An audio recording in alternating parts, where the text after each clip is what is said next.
Today on Toypixx, we've got to get tough! Oh, Dave. Never bring up that theme song.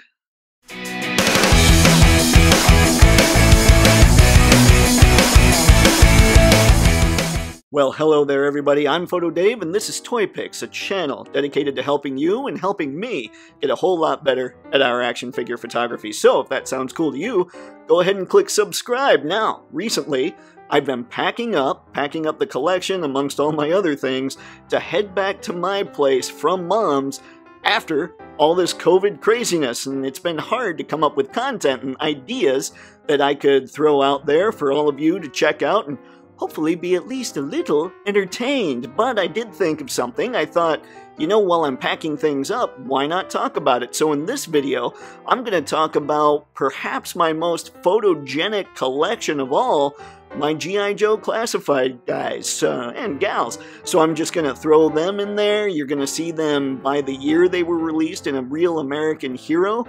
And basically, you're just going to see my whole collection. And I'll be sure to put links to all the figures in my collection in the video description below. So if you see some that you think are cool but you haven't picked up yet, go ahead and click those links. Go get them. They are affiliate links, so they help me. And they should, especially if you use Entertainment Earth, help you save money. They help me because enough of you do this, I'm going to be able to really go nuts on my Crimson Guard army. So please do it. That sounded like begging. Not really begging. Anyway, let's get on to the video. Here we have my class of 1982. Now, obvious omissions are Scarlet, Cobra Commander, and Breaker. But I do have the Ram Cycle.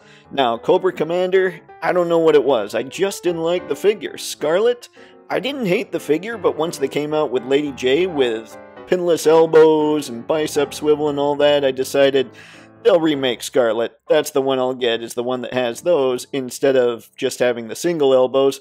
So, good colors, but just decided they'll eventually make a better one. And when it came to Breaker, there wasn't enough about Breaker to make me think, hey, that's Breaker.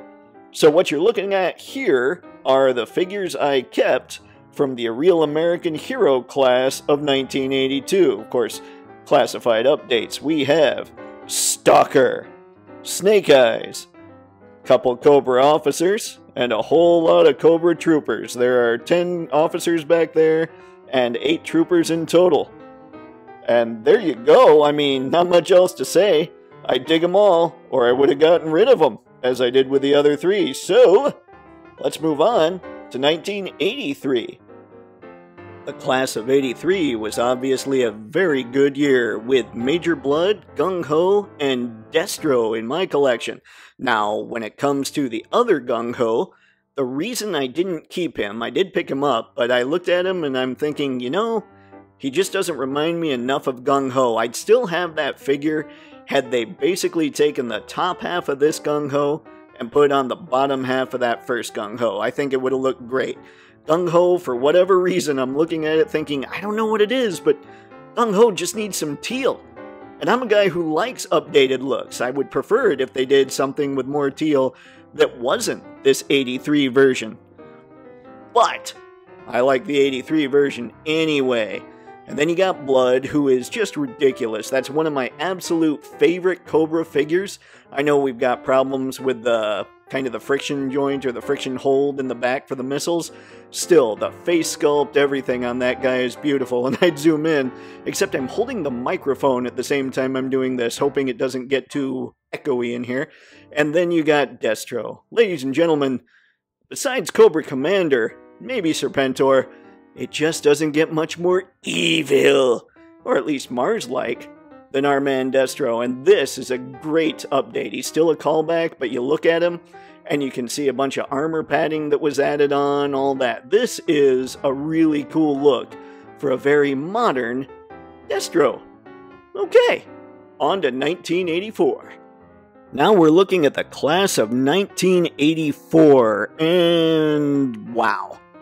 I always credit 1985 as being my absolute favorite year in G.I. Joe, but look at the heavy hitters that came out in 84. We take it back. We've got Firefly, we've got Roadblock, we've got Spirit, we've got Zartan, we've got Duke, And we've got Storm Shadow. Now, taking it back here, I actually really like that updated Firefly. I know a lot of people don't. I do wish the vest were a little less restrictive, and he is the first figure that I really had to use some grease or some of the oil to really kind of loosen up his legs. I'm okay with the drop-down hips, but they do need to work on tolerances if we're going to stop having to do our own fixes. Now, when it comes to Roadblock, I love this version of Roadblock, the Cobra Island version. It was okay, but I don't know. There was just something I felt about it that was lacking. I know a lot of people turned it into their heavy duty. I just sold it. But I like the look of this one. All that additional gear is from Gridiron Studios. I didn't really like the huge weird gun that came with him, but I'm good with him now. And then we go over here and we got Zartan, the Master in Disguise. One of my regrets from the collection, actually. Not because he's a bad figure, but because I should have jumped on the exclusive version. So many cool parts. Still, love this guy, but I will sell him if I ever get a hold of that exclusive one. And then we got Storm Shadow. One of the absolute coolest characters in all of G.I. Joe. A lot of backstory was built up around this guy, and this update, just like the Zartan update, absolutely wonderful. They didn't need to stick to the actual 84 design to make them so you knew exactly who these were and just how cool they look. And then you got Duke. Duke is what I would call the absolute worst character in all of G.I. Joe. And I shouldn't say that, that's not very nice. He just was never my favorite, even as a kid. I don't know what it was.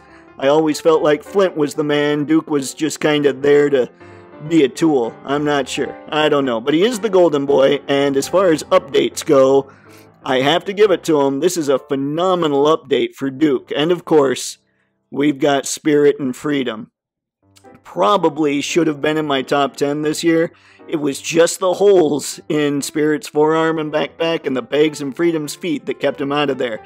Still, you can see how hard they worked on this guy, and I'm just so stoked to have both of them in the old collection. Okay, now, on to the year that gave us some of the greatest characters in all of G.I. Joe history, 1985. And now we're looking at the greatest class in the history of G.I. Joe, the real American hero class of 85. Yes, there's more to come. Can't wait for Bazooka, hoping they get an Alpine out to us so Alpine and Bazooka can hang out. But for what we've got, Tomax and Xamot, probably my least favorite figures. And I was watching a YouTube video wondering, why is that? Because, I mean, the update's perfect, and when it comes to Cobra, I tend to think the outfits are outlandish enough to be kind of timeless, actually. And what it was somebody on YouTube brought up they didn't use silver. They used gray plastic. And I think that would have done it. But Tomax and Xamot are an example of a couple figures I would like to see a more modern interpretation of. Then, of course, there's the Crimson Guard. I love that army builder. I don't know what else to say. I'm going to be getting more of them. We've got Dusty on the left.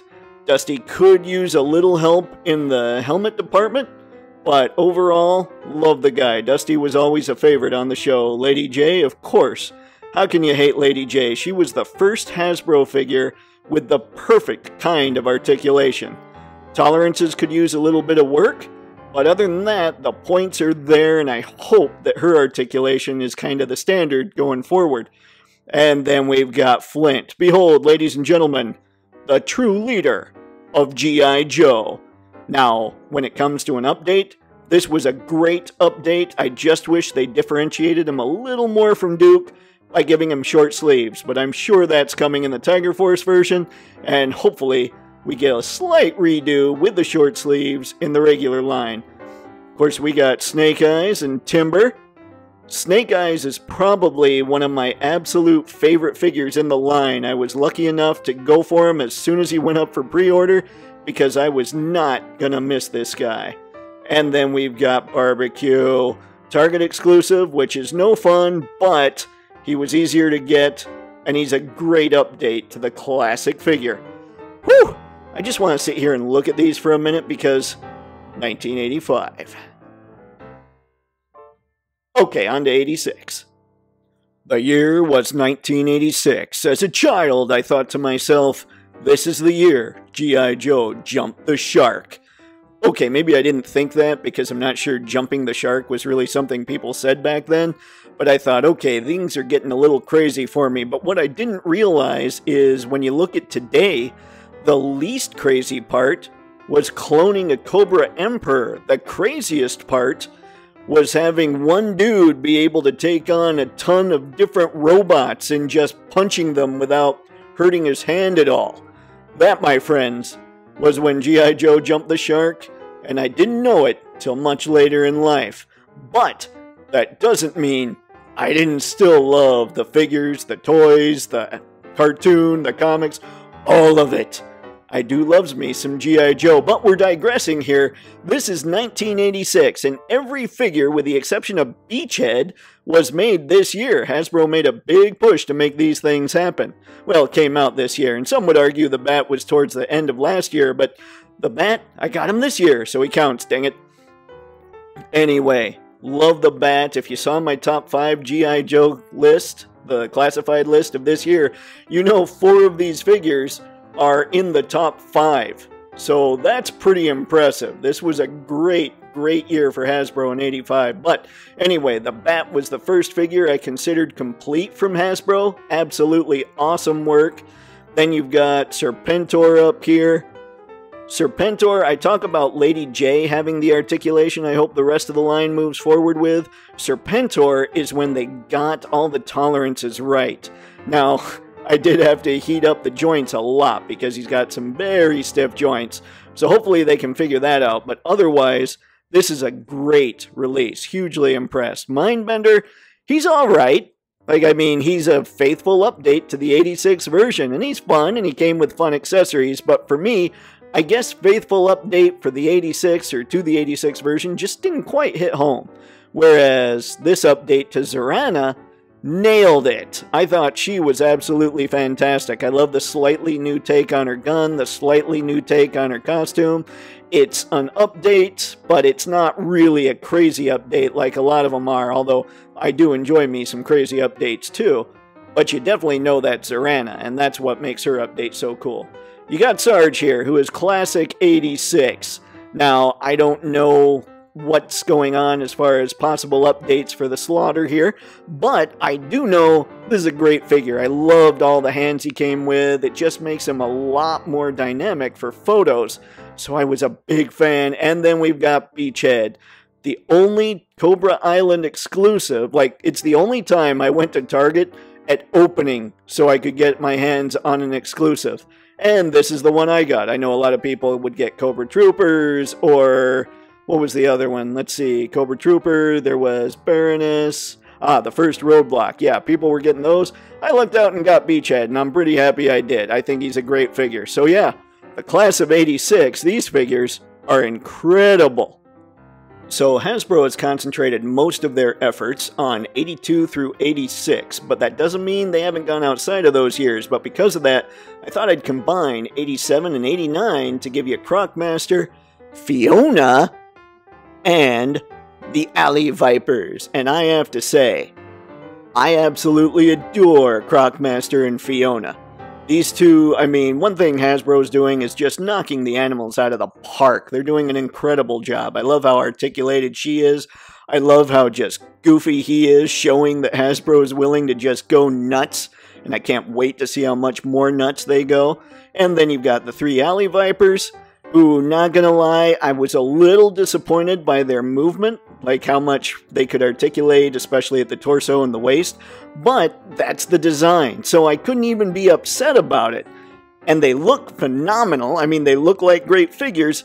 They're just not ones that had me as excited as other figures did this year, but still, I am so stoked about this line, and, well, these are some reasons why. And now we've come to the final figures in the collection. We have the Python Patrol Bat, the Tiger Force Outback, and Kamakura. Now, I don't know, obviously, with the Bat, very cool. That was Hasbro saying, you know what, we're not just going to homage the past, we're going to do our own thing too. And I have to tell you a quick story here.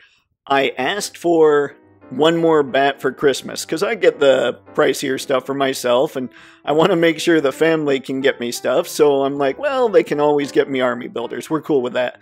Never dreaming in a million years that Target would make this bat so easy to find. Never dreaming in a million years that there'd be a toy store that would open up near my sister's place, where she lives in the boonies. And never dreaming in a million years my sister wouldn't just get on Amazon and order a regular bat. She went to this toy store, she picked up this bat, a bat I was going to avoid, and now I'm looking at him thinking, crap, I need more, because he's just that cool. Now Outback, again, I wasn't going to go anywhere near Tiger Force or Python Patrol, but I hosed myself. Everybody was talking about how cool Outback was. I got him. And now I need Tiger Force. I'm sick in the head like that, people. Comment below. Let me know if any of you are sick like that, too. And then there's Kamakura, who was Hasbro saying, not only are we going to do our own thing, we are also going to venture outside of a real American hero. And I can't wait to see what else they do outside of a real American hero in the future. It does look like we've got a Shadow Tracker on its way, and I can't wait. And there you go, folks, my classified collection. Not exactly laid out in a way that's very appealing, but I am in the middle of packing so I can move back to my place. But yeah, there we go. All kinds of figures I'm pretty geeked about. This will probably be the last time you see these until I'm all moved in, so I better hurry, because I really dig this line. Comment below and let me know, what are your favorite classified figures in your collection? And don't forget, click the link below in the video description to get 10% off of all in-stock items at Entertainment Earth. And if you spend $39 or more, you get free shipping. And that's kind of a big deal. I like talking about Entertainment Earth because, hey, if you're looking for something there, you're saving money. And that's always good in this nutty hobby. And it helps me, because I still need more of those guys. Anyway, folks, that's all I've got for this one. Hope you enjoyed this slightly disjointed video, and until next time, have fun and happy snapping. See ya, maggot!